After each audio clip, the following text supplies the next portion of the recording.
वाराणसी में आपका स्वागत है, जहाँ समय ठहर जाता है और इतिहास गलियों से गुजरता है।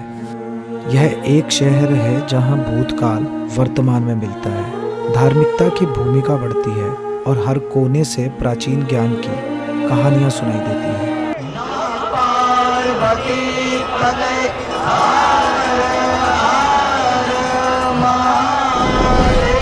यहाँ देवताओं का आत्मा है, शरीर बस वर्क कर रहा है। यहाँ 3 चीज़ें मूर्त हैं: गंगा, काशी के घाट और काशी की जिंदगी, जिसे बनारसीपन भी कहते हैं। जब इन तीनों चीज़ों को देखा जाएगा, तब जाके काशी का या कहें बनारस का कहीं एक कण मिल पाएगा।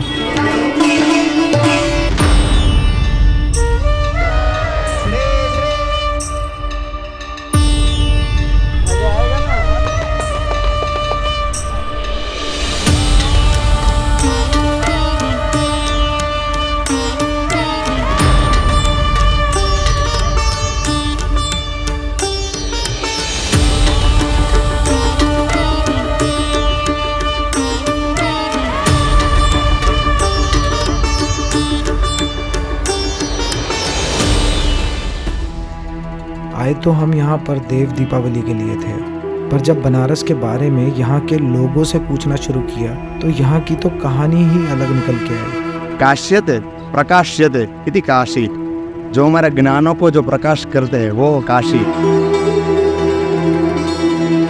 शास्त्रों में काशी का बहुत महिमा है। क्या यहाँ पर डेट सेलिब्रेशन होता है, आपने देखा जा मणिकर्णिका घाट पर।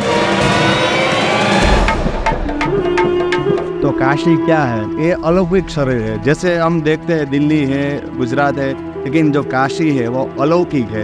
अलौकिक माने क्या है? इसकी हम कोई बात शब्द से नहीं कर सकते। तेरी गंगा सी पाक प्रीत से सुबह मेरी पारस हो गई।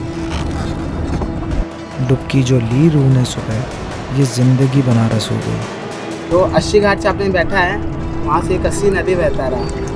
80 नदी और लास्ट में वो ब्रिज के आगे जाएंगे, एक वरुणा नदी है। वरुणा नदी और 80 नदी दोनों को मिलाकर ब्रिज का नाम इसका रखा गया वरुणा 80।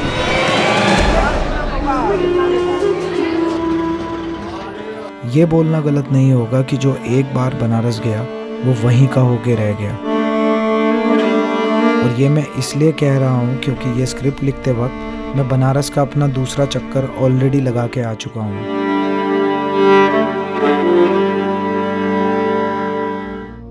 जिंदा शहर अगर कोई है तो बनारस है। बनारस में जिंदा शहर होने की वजह से ये लोग आते हैं, आनंद लेते हैं। आप जाइए घाट पे। बनारस का इतिहास भारत की सारी पुरानी कहानियों में छुपा हुआ है। ये शहर सबसे ओल्डेस्ट लिविंग सिटीज में से एक है, जहाँ हर कोना पुरानी कहानियों की याद दिलाता है। सारे विश्व का मालिक बैठा है वो। वेदों से लेकर महान सम्राटों तक बनारस ने सब कुछ देखा है। तुलसीदास जी जो है ये 1680 में यहाँ पर तुलसीदास जी ने मारा फेंकी।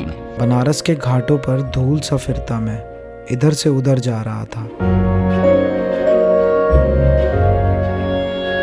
माँ गंगा शांति से मुझे देखती हुई दिखाई पड़ रही थी और एक घाटों पर लगा लोगों का हुजूम किसी बड़े मेले की तैयारी सा लग रहा था।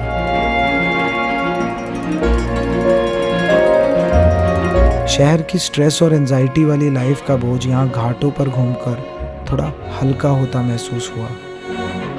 हर वक्त जिंदगी की उसी दौड़ में भागता भागता मैं यहाँ तक पहुँचा था।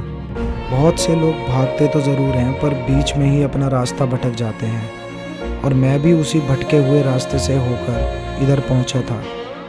ये ज़िंदगी टाइम टाइम पे आपको इंडिकेटर दिखाती है, और ये इंडिकेटर मेरी लाइफ में महादेव बन के आए। कुछ कुछ किस्से तो मैंने इस जगह के हमेशा से ही सुने थे, पर क्यूरोसिटी की किक ने मुझे इस शहर को और गहराई से समझने का मौका दिया। वरुणा नदी और अस्सी नदी के बीच में बैठे इस शहर को वाराणसी कहते हैं। इसका प्राचीन नाम बनारस भी है और इसको काशी भी बोलते हैं। तो वरुणा घाट से चलकर 80 घाट तक जो यात्रा है हमारी, जो घाटों है, वो है वाराणसी, वरुणा एवं 80। और इसका एक नाम और है बनारस। यहाँ रस बनाना ही पड़ता, खुद रस बन जाता है, सहज ही बन जाता है।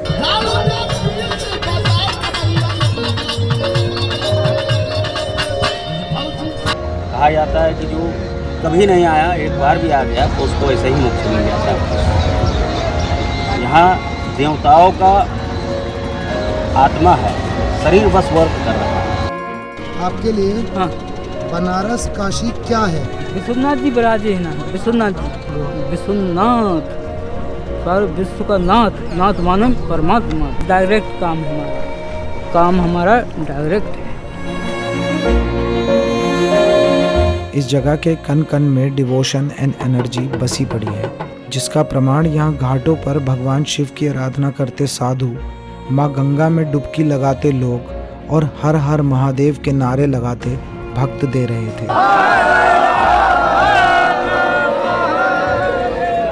बनारस में सुबह से घूमते घूमते जब पूरे शरीर की हड्डियां दर्द कर रही थी, तभी लोगों का जत्था एक घाट की तरफ जाता दिखा। मैंने किसी को कहते सुन लिया था कि गंगा आरती का वक्त हो चला है, और पलक झपकते ही मैंने अपने आप को लोगों की भीड़ में बैठा हुआ पाया। और उसके बाद का नज़ारा बताने लायक नहीं है, दिखाने लायक है।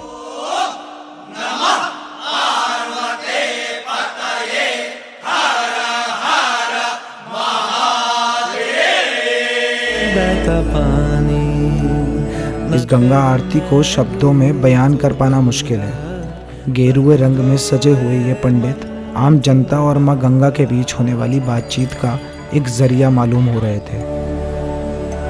मन पावन हो गंगा में डूबे नहाए। चारों तरफ हर हर महादेव के नारों से पूरे शरीर में करंट दौड़ रहा था। जो चला गया वो लौट के फिर ना आए।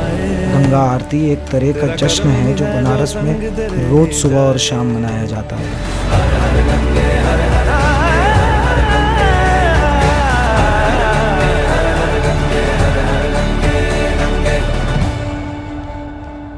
आरती खत्म होने के बाद मैंने जिसको भी देखा वो अलग ही सोच में था।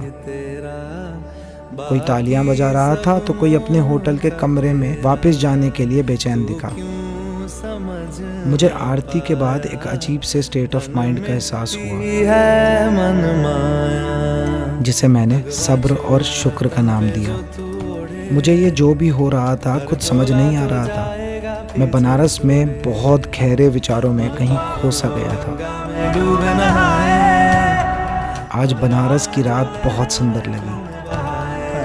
अरे हमारा तो ये विश्वनाथ है, तीनों लोकों से न्यारी है, तीनों लोकों से न्यारी है। इसका कभी प्रलय नहीं है, इसका कभी विनाश नहीं है, और कोई शहर इस शहर का मुकाबला नहीं कर सकता है। तो भोलेनाथ की त्रिशूल पर बसी हुई विश्वनाथ काशी, यही केदार, यही विश्वनाथ, यही बद्रीनाथ, सब कुछ।